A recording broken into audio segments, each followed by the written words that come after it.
Olá a todos, professor Charles falando, e essa é mais uma aula de História para o 6º ano. Na aula de hoje, iniciaremos o assunto Hebreus. Começaremos com nossa nova unidade e um novo assunto. Bom, a primeira coisa que podemos falar sobre o povo hebreu é que o povo hebreu de que trataremos aqui é, de certa forma, e não é, de certa forma, o mesmo povo hebreu que a gente já escuta, a gente já ouve falar nos filmes, nas novelas, na TV. Bom, e por que eu digo que ele é e não é ao mesmo tempo o mesmo povo hebreu de que trataremos?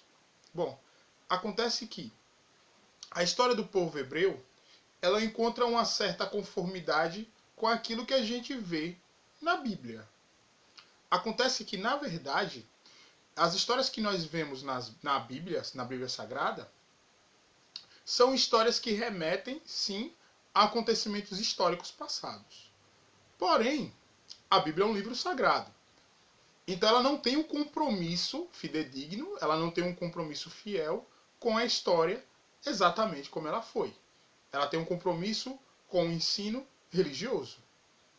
A função da Bíblia é contar histórias, ou pelo menos uma das principais funções da Bíblia, é contar histórias do ponto de vista que as pessoas aprendam algo com aquelas histórias. Isso significa que não necessariamente nós vamos encontrar dados suficientes na Bíblia que corroborem, que estejam diretamente associados e que sejam diretamente verdadeiros com fatos que ocorreram na história. O que é que eu quero dizer com isso, para ser mais claro? É que a gente vai tratar aqui da história do povo hebreu. Mas a gente vai tratar da história do povo hebreu do ponto de vista do que a história pode provar e conhece. Isso significa que a gente não vai tratar aqui diretamente da religiosidade do povo hebreu ou das crenças associadas ao povo hebreu. Isso significa que podemos sim tentar entender a ideia da figura do Moisés, por exemplo. Só que durante essas aulas de história, a gente não vai tratar aqui de assuntos como se Moisés abriu ou não o Mar Vermelho para que o povo judeu pudesse atravessar e fugir do Egito. Isso não é fruto do nosso interesse. E podemos sim tratar da ideia do Moisés como alguém importante dentro da história dos hebreus. Não podemos, no entanto, falar da questão religiosa diretamente associada ao Moisés. Nem podemos necessariamente provar as coisas que aconteceram nessa época ou que a gente costumeiramente vê na Bíblia Sagrada. Então, é muito importante que a gente tenha em mente que estamos tratando dos hebreus de um ponto de vista histórico. Vamos usar os textos sagrados da Bíblia? Sim, sem sombra de dúvida. Por quê? Porque os textos sagrados que tratam diretamente do povo hebreu, e que falaremos aqui de certa maneira, são também parte da história. O que a gente não pode necessariamente é tentar induzir vocês a pensar que exatamente tudo aquilo que está descrito lá pode ser provado. Nem tudo que está escrito nos textos sagrados pode ser necessariamente historicamente provado. Não é no nosso fruto de interesse nem dizer o que de fato aconteceu, nem dizer o que necessariamente não aconteceu em termos desses textos sagrados. O nosso interesse aqui é falar diretamente daquilo que a história já consegue provar do que ocorreu de dentro da história do povo hebraico, do povo hebreu. Ou como a gente pode chamar, do povo judeu. Bom, então vamos ao assunto de fato. A primeira coisa que a gente pode ver, perceber, em conformidade com o que está na tela, é que a história do povo hebreu pode ser contada tanto do ponto de vista místico ou mítico, quanto do ponto de vista religioso, ou até do ponto de vista histórico. O que eu estou esse preâmbulo inteiro tentando dizer a vocês é que a gente vai tratar exatamente do ponto de vista histórico. A gente não vai se fixar muito na ideia mítica ou religiosa. Ok? Vamos à frente. Grande parte da história do povo hebreu ela foi contada através desses livros sagrados. Agora, isso é importante dizer. Quando nós lemos a história do povo hebreu na Bíblia cristã, na Bíblia Sagrada cristã, na verdade, nós estamos nos apropriando, de certa maneira, de livros sagrados dos hebreus. O que isso quer dizer? significa que, na verdade, todo o Velho Testamento da Bíblia cristã, na verdade, são livros hebraicos. Como assim? Esse é o primeiro susto. A Bíblia não é um livro. A Bíblia são vários livros. A Bíblia é uma compilação de vários livros. Então, quando você vê Gênesis, quando você vê Mateus, quando você vê Deuteronômio, quando você vê qualquer livro, Salmos, quando você vê Provérbios, quando você vê Marcos, Lucas, João, Apocalipse, Atos dos Apóstolos, quando você vê qualquer um desses livros da Bíblia, eles não se chamam livros à toa. Eles são exatamente isso. São vários livros que foram escritos em vários momentos diferentes da história. Isso significa que, primeiro susto, necessariamente a Bíblia não está em ordem. Ela não está na ordem cronológica dos fatos que aconteceram. Ela foi organizada de acordo com a ordem de um ensino, com a ideia de ensinar as pessoas. E não necessariamente os livros foram colocados na ordem. Primeiro aconteceu isso, depois isso, depois isso, depois isso. Não. Primeira coisa, não é assim.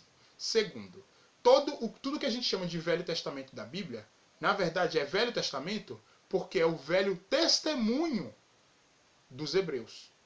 Todos aqueles livros foram escritos para e pelos povos judeus, pelos povos hebraicos. Então, na verdade, uma boa parte da Bíblia, ela não foi criada diretamente para os cristãos. Sempre lembrando, o cristianismo é uma religião que surgiu de outra religião, que é o judaísmo dos hebreus. Então, tenham sempre isso em mente.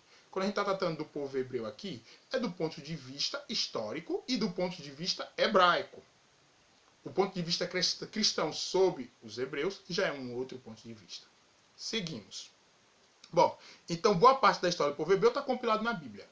A Bíblia pode ser usada como um documento histórico? Sim, claro, a gente já aprendeu aqui que tem vários tipos de documento histórico e a gente vai usá-los da maneira que for possível, da maneira que for mais plausível, mais interessante pelos métodos históricos. Porém, de novo, isso não significa, apesar da Bíblia ser um documento histórico, que tudo que está na Bíblia pode ser provado diretamente historicamente. Então, é muito importante a gente fixar isso na cabeça. A gente não está aqui para provar e nem desprovar as coisas que ocorreram dentro da história, das histórias da Bíblia. A Bíblia é um livro sagrado, é um livro para ensino dos conceitos sagrados.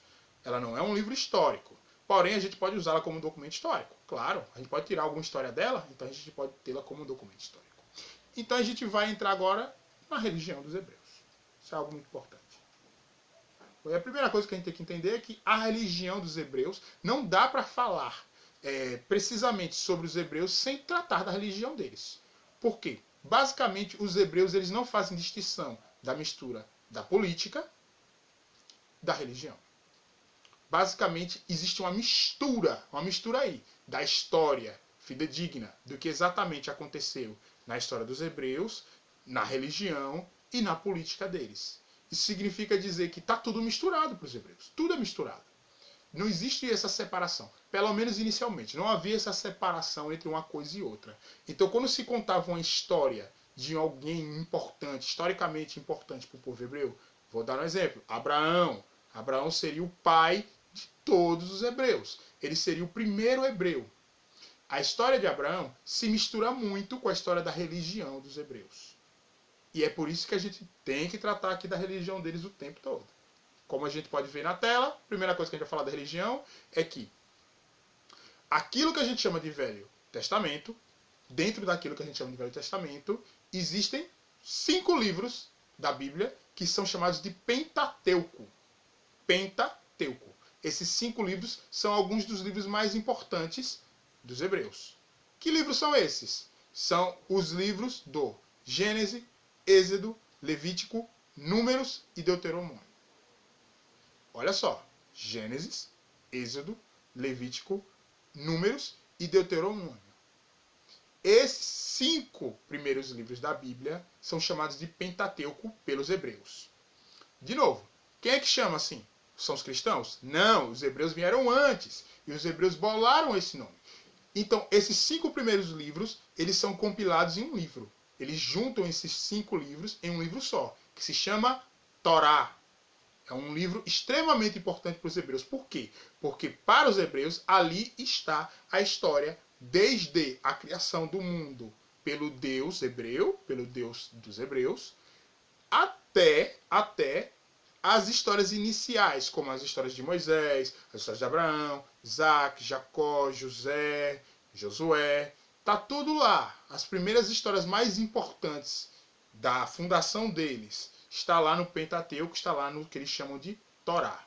E o restante do Velho Testamento, o que vem depois de Deuteronômio, é o Talmud. O Talmud seria o restante da Bíblia, o que vem depois de Deuteronômio. Ok? Outra coisa bastante importante acerca do povo hebreu. Eles foram um dos primeiros, não foi o primeiro, mas foi um dos primeiros povos monoteístas. O que é que isso quer dizer?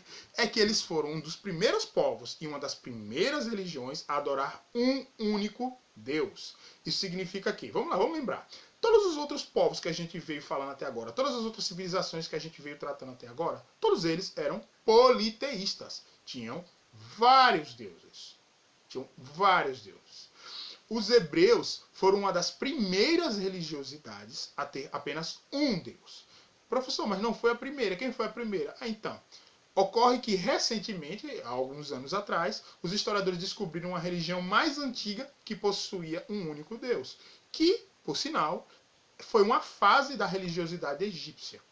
Uma certa fase da religiosidade egípcia adorou um único Deus em um certo momento da história deles. Depois eles voltaram a ser politeístas. Porém, eles vieram antes dos hebreus. Isso significa que eles acabaram sendo a primeira religiosidade monoteísta. Mas, de fato, talvez quando a gente pense em monoteísmo, a gente associe de cabeça logo de primeiro os hebreus. Claro, a gente também pode pensar nos cristãos. Os cristãos também adoram um único Deus, que por sinal é o mesmo Deus do povo hebreu, já que uma religião saiu da outra. Uma religião foi fundada baseada na outra. Jesus era judeu, a gente sabe disso, não? Vamos lá. Outra coisa que a gente pode ter é que o judeu ele tem templos, ele tem igrejas. Claro, com outro nome. Eles chamam esses templos de sinagogas. Da mesma maneira, eles têm um sacerdote, um líder. O que seria um padre ou um pastor? No caso deles, eles chamam esse rapaz, essa pessoa de rabino. O rabino seria esse líder, o sacerdote líder de um templo. Vamos lá. E aí, dentro da política, como eu falei, quase tudo dentro da cultura hebraica se complementa, se mistura à religiosidade. Não à toa, dentro da política, a liderança religiosa acaba sendo a liderança política. Como assim? Vou dar um exemplo.